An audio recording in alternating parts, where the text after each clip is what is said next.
please help me? With a face on the verge of tears, the niece handed me something. It was a simple photo of my brother, her father, at a party with some colleagues. What's wrong all of a sudden? Help you? With what? What are you two doing there? Just as I was about to ask, my sister-in-law intervened with a stern look. I've been looking for you. Come with me. And in an instant, she took the niece away. Left alone, I casually flipped the photo over, and on the back, there was a message from my brother. If anything happens to me, please protect my daughter. My name is Beth.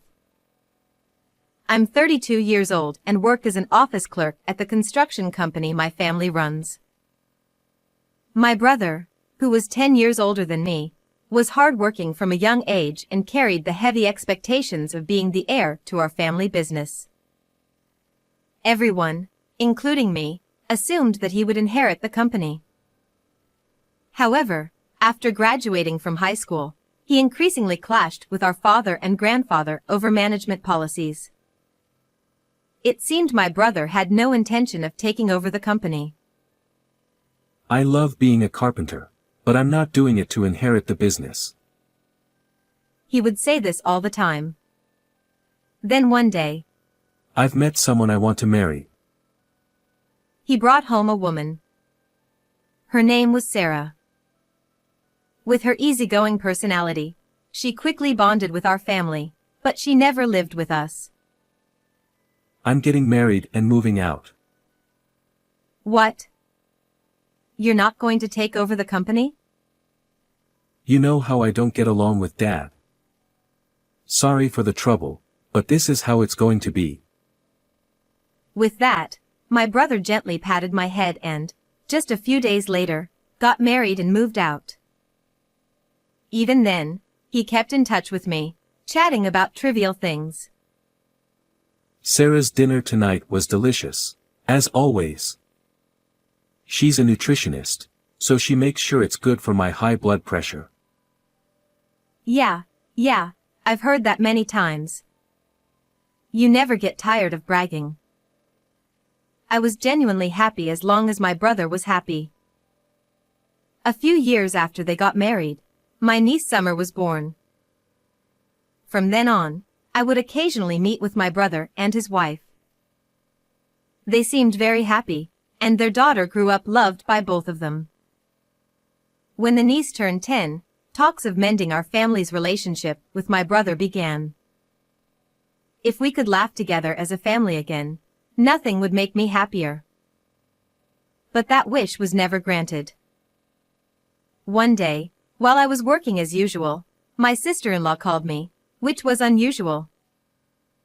Normally, I would hear from my brother, not her. Puzzled, I answered the phone immediately. Hello, Sarah? Oh, Beth. What's going on? It's rare for you to call. Listen calmly. Your brother, he fell from a scaffold while working and was taken to the hospital. It seems he slipped because of the rain. The news was so sudden. It felt like time had stopped, and my mind went blank. I quickly called my parents, who were also at work, and we rushed to the hospital in the pouring rain. When we entered the hospital room, led by a nurse, there was my brother, his skin pale. Seeing him like that made the phone call's content suddenly feel real, and I collapsed to the floor. Brother. The voice that escaped me was so faint, it surprised even me, and the overwhelming sadness only grew stronger. Next to the bed, my sister-in-law cried loudly, not caring who was watching, like the heroine of a tragedy. Her intense sobbing made my tears dry up, and I just stared at her. But for some reason, her behavior seemed off. And next to her, the niece, with a pale face, trembled as if scared, without shedding a tear. Are you okay? She didn't respond, possibly in shock from losing her father. After the wake at our house, while the family was mourning, I quietly cried alone in a deserted corner of the porch. The photo of my brother used for the memorial had been taken recently. He looked a bit worn out but had a peaceful expression. Did my brother lead a happy life? As I thought about this, the niece's face came to mind. When I last spoke to him, my doting brother joyfully told me about taking his daughter to amusement parks and zoos. The niece must be devastated by her father's death too. Thinking about her feelings, tears welled up again, but then a familiar voice called out to me. Aunt. There she was, with tears brimming in her eyes. Summer? Oh, what's wrong? I wiped my tears and asked, trying to stay calm. Aunt, help me. I'm going to be killed too. What? I couldn't quite catch her words, and as I tried to ask again, she bit her lip and handed me something. Daddy told me to give this to Aunt Beth if anything happened to him. From your dad? It was a brown envelope. It looked a bit worn, as she had been holding onto it for some time. Just then. What are you doing? Startled by the cold voice behind me, I turned around to see my sister-in-law with a stern expression. I've been looking for you. Come here. Mom. Grabbing her daughter's arm, my sister-in-law quickly walked away before I could stop her.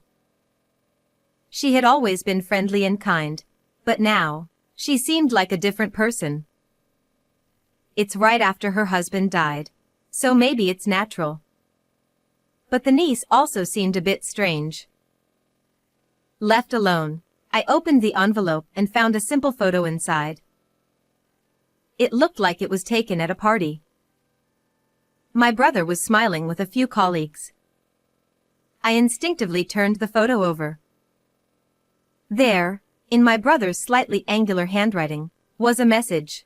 If anything happens to me, please protect my daughter. I widened my eyes, too shocked to speak. I think the niece was asking for help. Could it be related to this photo? I called a friend of mine who's a police officer and arranged to meet the next day. Normally, the funeral would be held the day after the wake, but since the crematorium was unavailable due to a friend's funeral, there was a one-day gap. That extra day allowed us to uncover the truth behind my brother's death. The next morning, when I arrived at the meeting place, he was already there, waiting for me. Sorry for calling you out of the blue. It's fine, I'm off duty today. So, what's going on? Well, I explained everything that had happened, and he listened intently. From a police perspective, there's not enough evidence for us to act on this. I see. Sorry, I can't be of more help. But if anything happens, feel free to reach out. Thanks. Just talking to you helped me clear my mind. Even after parting ways with him, I kept thinking about the meaning behind the photo my niece gave me. But no matter how many times I looked at it, the meaning of the photo and my brother's message remained a mystery. How can I find more clues? This message alone doesn't tell me enough. If I could ask the niece directly, I might learn more, but I had a feeling my sister-in-law would interfere again. Just then, an idea struck me. If I look through my brother's belongings, I might find some clues. Unable to wait any longer, I headed to my sister-in-law's house. Sorry to bother you at such a busy time. I was worried about you and Summer. Thanks for coming. She is in her room, but let's leave her alone for now. She's feeling down after losing her father. As she spoke, my sister-in-law invited me into the living room. She had always kept the house spotless, but today it felt strangely barren. Huh? There's nothing of my brothers here. And the family photos that were here before are gone too. I looked around, but there was no sign that my brother had ever lived there. I kept scanning the room, hoping to find something of my brothers, when my sister-in-law returned with tea and some homemade snacks. What caught my eye was the light purple bead bracelet on her wrist. It wasn't her style, nor my brother's, so it felt out of place. After taking a bite of the snack and finding it overwhelmingly salty, I quickly gulped down some tea. My sister-in-law tilted her head in confusion. Really? I don't think it's that salty. Her cooking, as a licensed nutritionist, was always delicious, to the point where my brother eagerly rushed home after work just to enjoy it. But something was clearly off this time. Could she have been feeding such salty food to my brother, who had high blood pressure? Since arriving at my sister-in-law's house, an uneasy feeling had been growing inside me. Suddenly, I began to worry about Summer. I want to talk to Summer. She's in her room, right? Just as I stood up to head toward Summer's room, my sister-in-law intervened. No, you can't see her. What? Why not? I'm sorry, but you need to leave. We're busy preparing for the funeral. She grabbed my wrist, forcibly pushing me out into the hallway and then out of the house. As I stood there, pondering my next move, Summer appeared at a second-floor window. She placed a finger to her lips, signaling for silence, and tossed something down to me. It was a small key, wrapped in a cute notepad paper. The note read, "This is the key to the storage room. After you use it, hide it under the flower pot so it won't be found." I silently gave Summer a thumbs up, and she nodded before quietly closing the window. I snuck around to the backyard, and using the key Summer gave me, I unlocked the storage room. Inside, I found a large collection of my brother's belongings. Among them, I discovered a diary. My brother had always been diligent about documenting his daily life, even back when he lived with us. This is. As I read the diary, I found content that was hard to believe. He wrote about how the seasoning in their meals had become increasingly strong. Even when he pointed it out, his wife, the nutritionist, would dismiss his concerns, telling him to trust her expertise. He also mentioned that his health had been deteriorating recently. The diary also revealed the meaning behind the photo my brother had left behind. This is unforgivable. The next day, a large crowd gathered for my brother's funeral, including family members and his work colleagues. When my sister-in-law took the microphone to give a speech as the bereaved wife, I stood up and interrupted her. There's something I need everyone to hear. Beth? What are you doing? Ignoring her surprised reaction, I stepped forward in front of the family. My brother's death, it wasn't an accident. The room buzzed with murmurs, and my sister-in-law's expression turned grim. What are you saying? He slipped and fell from the scaffolding while working. I showed everyone my brother's diary. Everything is written here. My sister-in-law, who normally cooks so well, began making dishes with much stronger seasoning.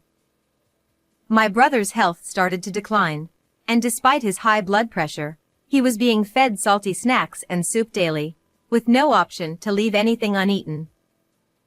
Isn't that strange, Sarah? I don't know anything about that. I was always careful with his meals. I glanced at her, fully prepared for her to deny everything, and then pulled out another piece of evidence. This is the photo my brother left for me. At first, I didn't understand its significance. But yesterday, when I visited your house, I realized the truth. Someone in this photo is wearing a light purple bead bracelet, identical to the one you were wearing, Sarah.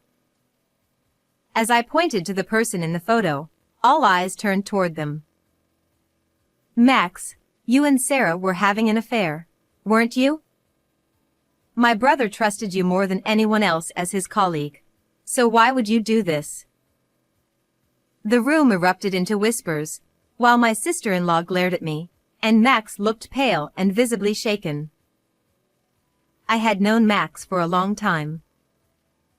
He and my brother had become close after my brother started working, and he often visited our home. I could see the same bracelet on Max's wrist, the one that matched my sister-in-law's.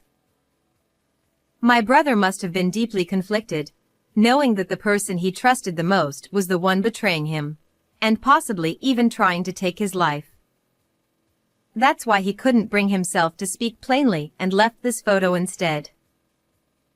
As I spoke through tears, Max broke down, clutching his head. A diary and a bracelet aren't enough to prove an affair or that I had anything to do with his death. She lashed out in anger, but I had anticipated this and continued with more evidence. There's more. My brother checked Sarah's phone and saw emails between the two of you. In them, you discussed how to get rid of him because he was in the way of your relationship. That's nonsense. Is it? It wouldn't be hard to verify.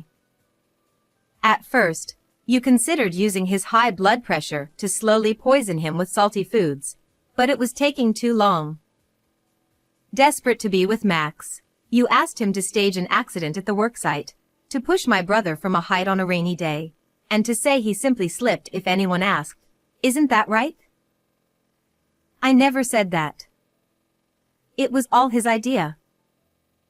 She pointed at Max, trying to shift the blame. Max shook his head in denial. Max, it was raining the day my brother died, wasn't it? Max nodded slightly. Normally, work would be halted on a rainy day, so why?